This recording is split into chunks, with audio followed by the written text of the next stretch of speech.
All right. Hello. I hope I have the camera facing the right way. We're going to try doing this vertical and then flip it to horizontal, make sure it's filming horizontally. Okay. This is going to be a demonstration about the enlarger, all the different bits of equipment that we use in the darkroom for making contact sheets and prints, and a demonstration of how to make a contact sheet. I've set this all up in a classroom, very well lit. Normally we're in the darkroom under safe lights.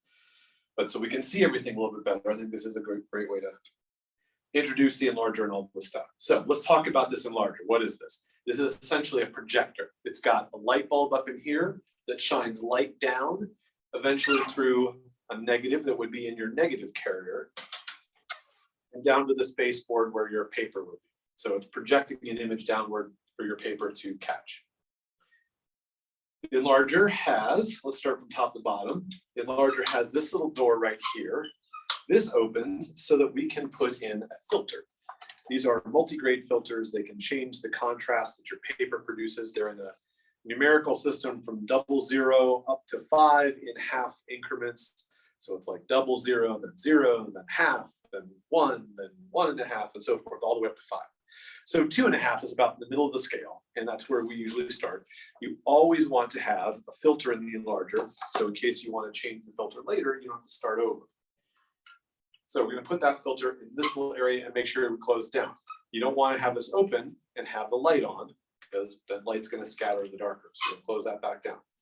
This little door, I often call it the garage door. You can kind of see why. It usually has the name of the enlarger written on it. So in this case, it says 23C2, because it's a Bessler 23C Mark II. Okay, so that's the little area where we put the filters.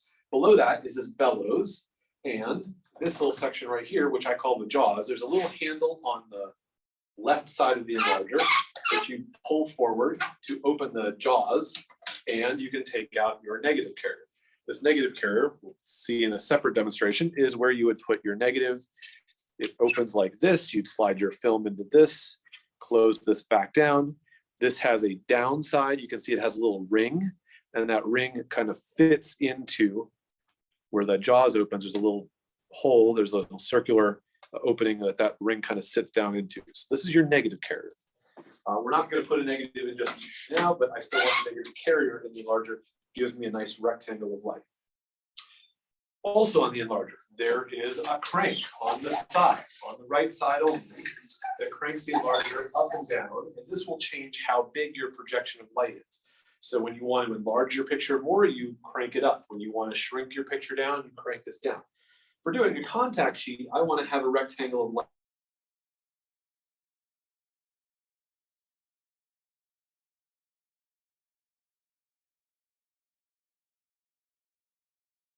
We crank the enlarger up and down. Also, right here on either side, there's a knob on either side, both sides. This is our focus adjustment. And so as we adjust that, the bellows right here kind of extend longer and longer, or gets shorter, and that changes how in focus our negative is when we're making a print. So this changes the overall enlargement, this changes the focus. Then we have the timer. Now there are two kinds of timers in our lab. This is the older one. I kind of describe it as like the submarine gauge. It looks like it's made for World War II in the 40s or something. The timer, all timers have a little switch. That switch goes from time to focus, or T to F. When you're in the time position, the enlarger is off unless you press the button. When you're in the focus position, or F, that means the enlarger is on. You'll probably see a little bit of light on my hand here. It'll be more obvious when I turn off the lights. When you want to expose for a certain amount of time, you can set your dial to a certain number of seconds. So there's 0 at the top. Let's say I set it for 10 seconds. Let's make it shorter. I'll set it for 5 seconds. And then there's a button down here that you press to turn the enlarger on. And you may see, it's kind of small, but the little hand is ticking down. And when it gets down to 0,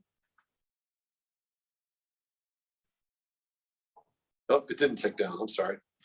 I didn't have it in time. I had it on the focus position. So I switched on the time, press the button. There goes the little hand, it's ticking down. And when it gets to the bottom, it resets to count off a certain amount of time. And during that time, the enlarger is on. Just to show you that again, if I press this button again, you can see the enlarger is on. It's hitting my hand. This little bit of purple magenta light, and then the timer finishes and it turns off. There's another type of timer in the darkroom. It's a little bit more 60s era looking. It has a plastic dial, and the button to turn it on and off is, or to start the timer, the button is right in the center. So this one has the button down at the lower right. The other kind has the button in the center. Otherwise, they work the same.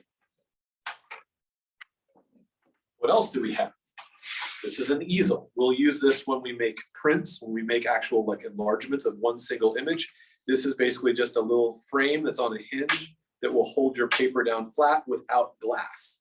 We don't want glass in the way and adding extra dust and all that kind of stuff when we don't need it. That's the easel. This is a grain scope. This is a little magnifying glass where we look through to check the focus of our image. Explain that more in our demo on making a print. Filters we already talked about. I've got my negatives ready to go in a negative sleeve. We don't take the negatives out to do a contact sheet. We leave them in the sleeve. That's why it's transparent. We can put light right through this.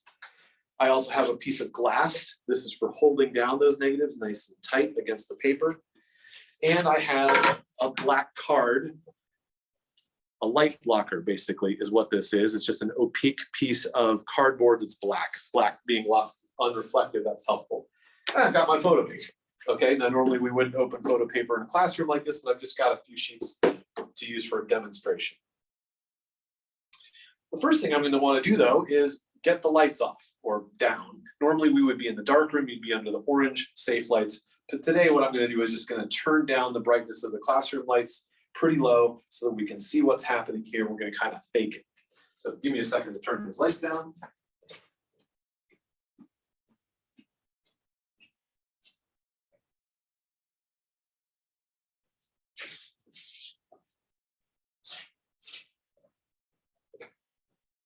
Okay, so now if I turn on the enlarger, you should see a much brighter light. Let me take away the easel. We don't need an easel for making contact sheet.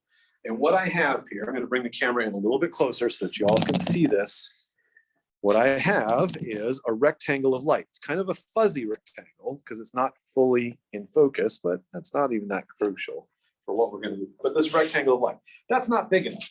I'm not really sure where I could exactly put down my negatives. I want to make it a little bit bigger so I've got a little bit more room for error. So what I'm going to do is take this handle on the side of the enlarger. Hopefully you can see this over here, this crank here. And I'm going to crank this up and you'll see that the light is getting larger. I can also change the focus on that light so I've got a nice sharp rectangle of light. Basically you want the light about covering the entire width of your baseboard. So between cranking it higher and changing the focus to make sure it's nice and sharp, I now have a good area of light. Now, when we do the contact sheet, we don't want the light this bright. The enlarger has a lens down below or at the bottom of this housing, and that lens has a little ring that you can turn. And as you turn it, you'll feel little clicks.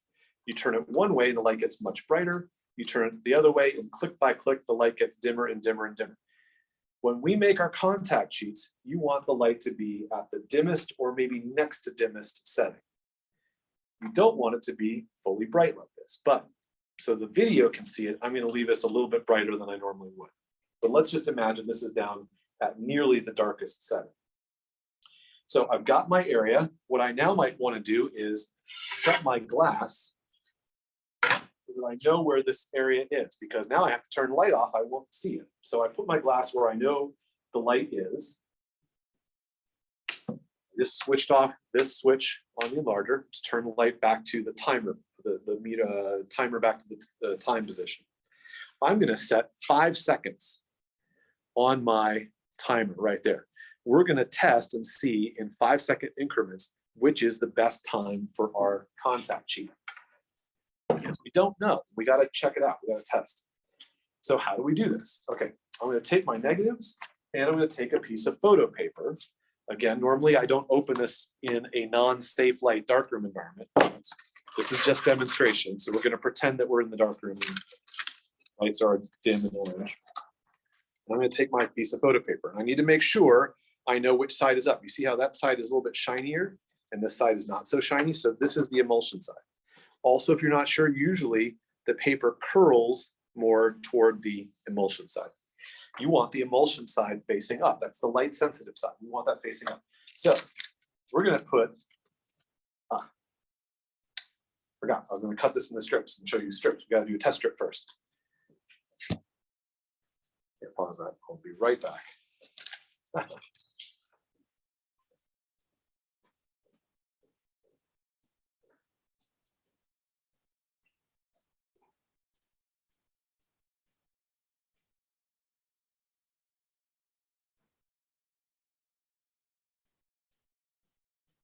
So normally in the darkroom, I would use a paper cutter to do this, but just because I don't want to take up don't want to have a delay on the time of the video, I'm just going to cut with scissors. I'm going to cut a piece of paper into 4 strips that I can use for test strips, and you'll see for something else too.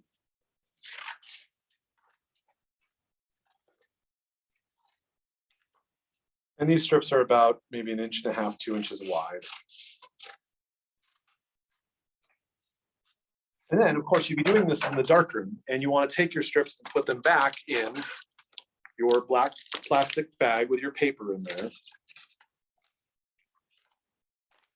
And always, always, always in the darkroom, cover up your box. Make sure that all of this is covered up, because who knows, the lights might go on accidentally. You don't want to lose all of your photo paper. But what I'm going to do is take one of those strips back out.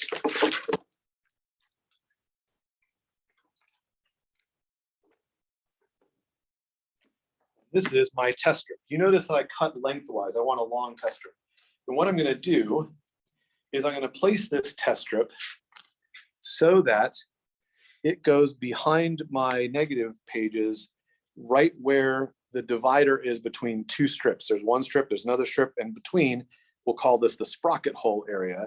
You want that strip, emulsion against the negatives, to be right where the sprocket holes are. And so we're going to put that down here, and we're going to put the glass on top of it so it's held nice and tight.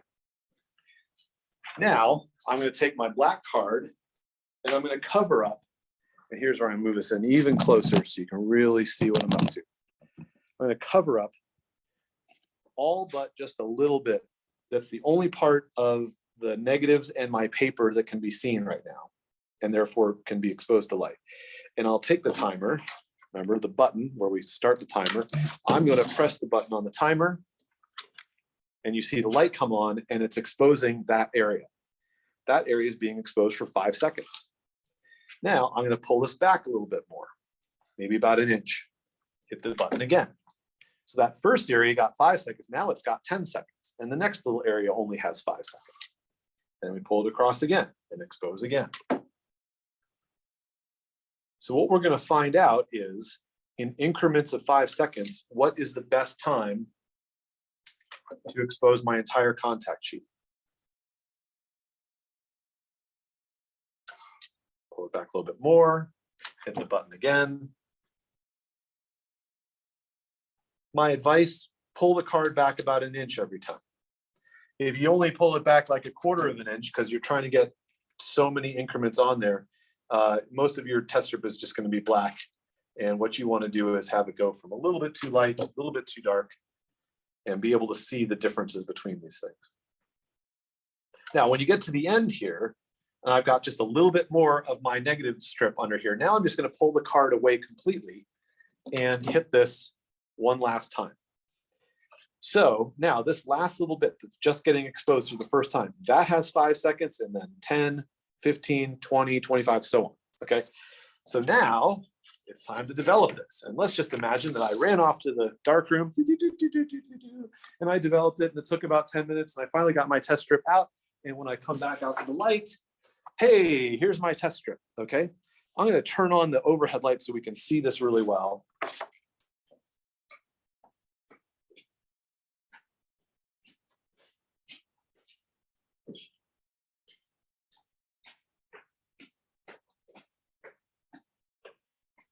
And when we look at our test strip, which would be wet in your case, but this has already been dried, what we're looking for is the amount of time it takes for the sprocket holes to almost totally disappear. So here, I can see them really clearly.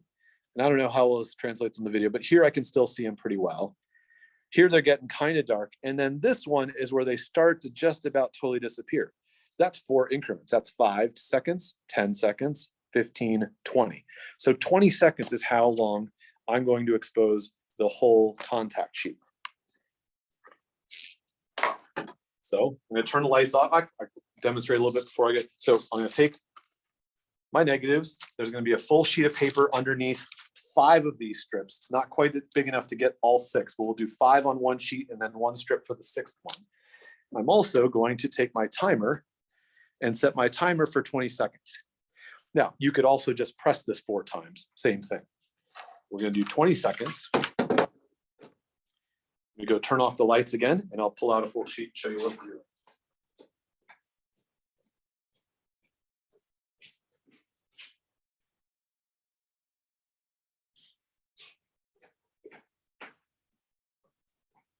Okay, so now we know it's going to be 20 seconds. The light of the enlarger is off. Remember, pretend we're in the dark room under the safe lights.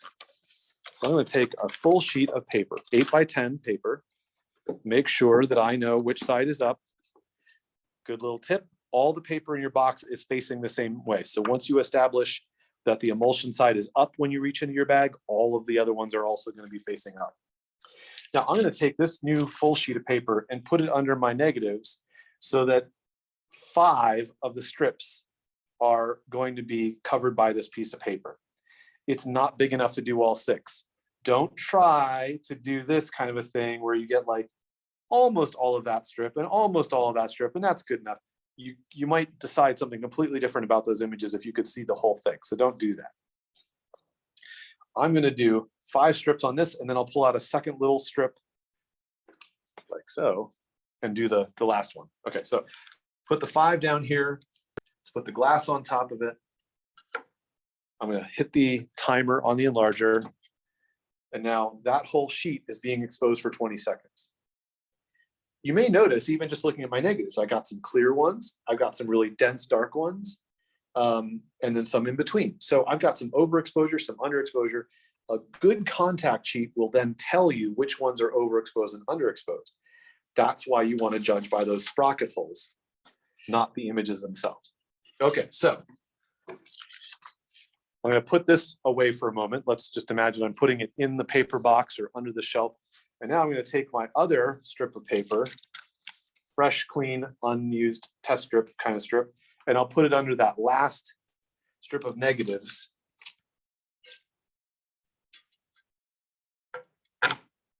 And I'll expose that for 20 seconds.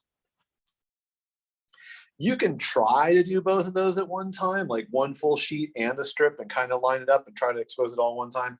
I find that every time I try to like get those to line up and I put the glass down, then they misalign, and it's easier just to do this in two exposures.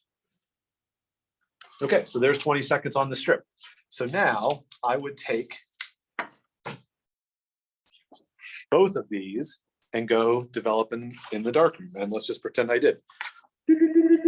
I'm going in the darkroom. I'm spending 10 minutes. I'm developing my pictures. And then when I come out, here are my contact sheet and my, or both, all of this is a contact sheet, but I've got my 1 full page and I've got my 1 extra bit. I'm going to turn on the light so you can see this a little bit better.